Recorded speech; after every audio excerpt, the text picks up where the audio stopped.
Friends, நான் பிறந்தது ஒரு ஏழை விவசாய குடும்பத்தில் தான். எங்க அப்பா அம்மா என்னை படிக்க வைக்கிறதுக்கு ரொம்ப கஷ்டப்பட்டாங்க.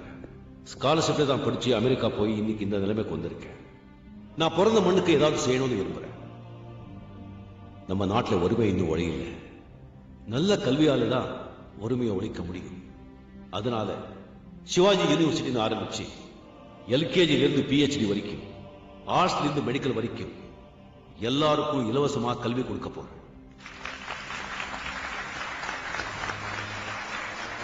சிவாஜி ஹாஸ்பிட்டல்ஸ் ஆரம்பிச்சு அதுல இஎன்டி இருந்து ஓபன் ஹார்ட் சர்ஜரி வரைக்கும் எல்லாருக்குமே மேல்நாட்டு தரத்துல இலவசமா ட்ரீட்மெண்ட் கொடுக்க போறேன். சிவாஜி ஃபவுண்டேஷன்ஸ் வெற்றிகரமா ஆரம்பிக்கிறதுக்கு உங்க எல்லாருடைய ஒத்துழைப்பும் தேவை. அப்ப நான் கிளம்புறேங்க, நேரமாச்சு. எங்க அழைப்பை மதிச்சு நீங்க வந்ததுக்கு ரொம்ப நன்றிங்க. ரொம்ப நல்ல விஷயம்.